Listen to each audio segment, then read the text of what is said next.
We are discovering how it rises from the dark, this wad, this corkstone, this black lead, this plumbago.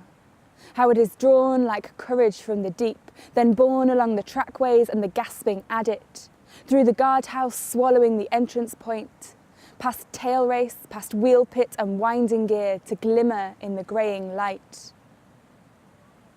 We are discovering how it seemed the mountain like a spine, though it never was a spine, but pages, shelved together like an unread book. It's grained and greasy to the touch, and makes us think of sheep, of a hand learning the broad, unbounded landscape of a fleece. How the lanolin gives the memory of itself to the hand, and the hand in turn is given to the sharp smell of lambing, to the fellside lifting from the farm.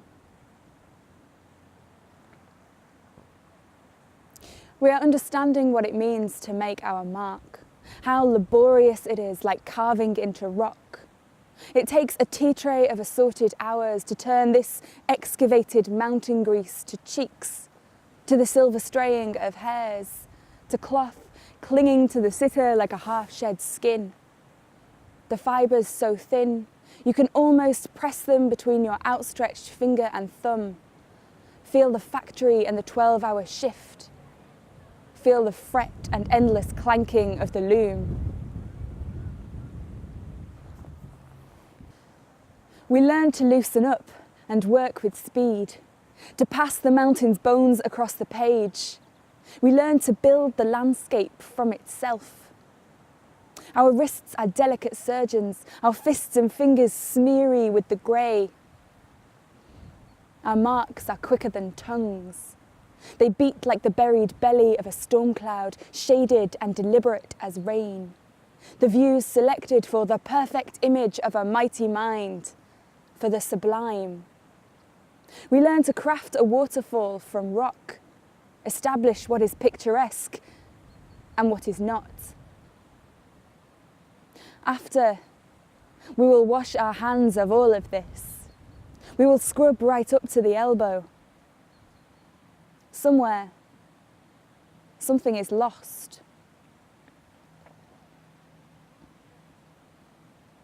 We learn to fill the sheet and work beyond the edge. Our sketch becomes a force, a fall, a cataract fleeing the fell, a radical act disrupting the careful pathway of a gill.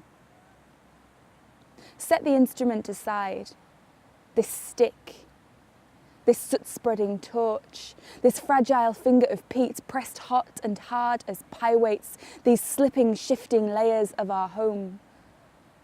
This carbon rock, so close to being diamond, so close to being human.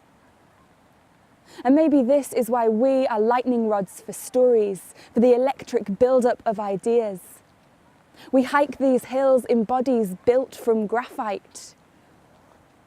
Our outstretched hands grow grey and glistening with the land. Our unsaid words become more valuable than gold.